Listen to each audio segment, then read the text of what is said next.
Kisah Nabi Idris alaihi wasallam yang bikin merinding tentang neraka dan kematian. Nabi pertama yang melihat surga dan neraka. Suatu hari ketika Nabi Idris dan malaikat Israel beribadah bersama, kemudian Nabi Idris mengajukan permintaan unik. "Bisakah engkau membawa saya melihat surga dan neraka, wahai malaikat Israel?"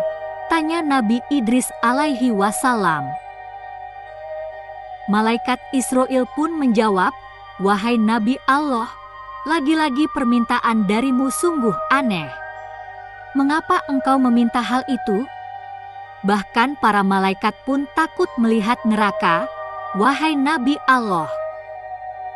Nabi Idris menjawab, "Terus terang, saya takut sekali dengan azab Allah itu. Tapi mudah-mudahan iman saya menjadi tebal setelah melihatnya."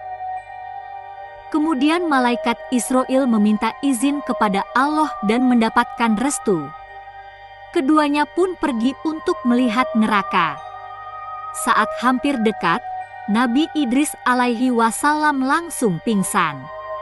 Malaikat penjaga neraka merupakan sosok yang sangat menakutkan. Ia menyeret dan menyiksa manusia-manusia yang durhaka kepada Allah semasa hidupnya.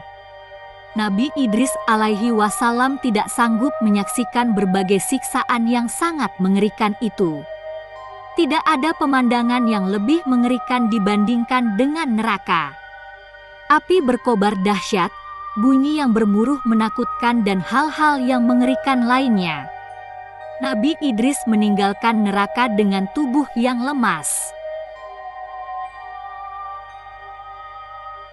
Tujuan kedua, malaikat Israel mengantarkan Nabi Idris ke surga. Di sana, reaksi Nabi Idris pun sama, nyaris pingsan. Tapi bukan karena takut, melainkan takjub dengan pesona dan keindahan semua yang ada di surga.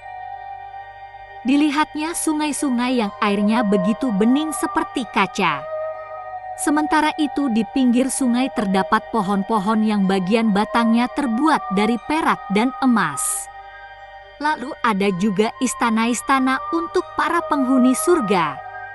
Di setiap penjuru ada pohon yang menghasilkan buah-buahan. Buahnya pun legit segar, ranum dan harum. Setelah puas berkeliling, malaikat Israel mengajak Nabi Idris alaihi wasallam pulang ke bumi.